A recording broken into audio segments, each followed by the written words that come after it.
রাজ্যে ফের নারী নির্যাতনের ঘটনা। পূর্ব মেদিনীপুরের পটাশপুরে সোমবার চোর অপবাদে এক মহিলাকে নির্যাতনের অভিযোগ উঠেছে গ্রামবাসীদের বিরুদ্ধে।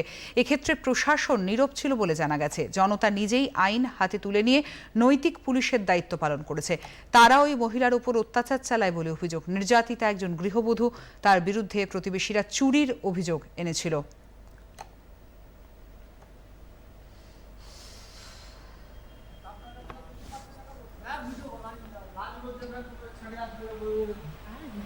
শাশুড়ি মাকে নিয়ে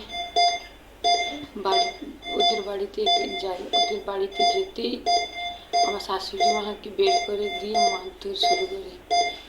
পুরো 4টা থেকে 6টা পর্যন্ত ওরা মারতে শুরু করে। যখন এসছি সাধারণত দেখেছি পড়ে আছে, পুলিশ প্রশাসন এসছেন, তখন আমাদের ধরে তুলে দিতে বলে, আমরা একটু ধরে তুলে দিই, এইটুকু। পূর্ব মেদিনীপুরের গ্রামীণ additional superintendent of police Shubhendra Kumar বলেন, পুলিশ ওই মহিলাকে উদ্ধার করে হাসপাতালে ভর্তি করেছে। তিনি চিকিৎসাধীন। পটাশপুর থানা অন্তর্গত চক ভবানীপুর গ্রামে একটা ঘটনা ঘটেছিল। একজন বৃদ্ধ মহিলার বাড়িতে ঢুকে ওনাকে অ্যাসল্ট করে ওনার গলার গহনা নিয়ে পালিয়ে যায়।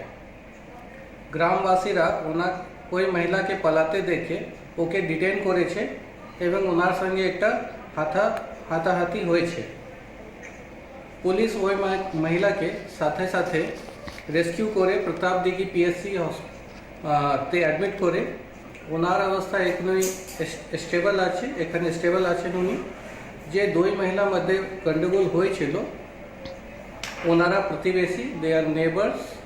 আমরা দুটা আলাদা আলাদা অভিযোগ পেয়েছি। অভিযোগের হিসাবে পুলিশ তদন্ত করছে এবং আইন মোতাবেক ব্যবস্থা নিচ্ছে।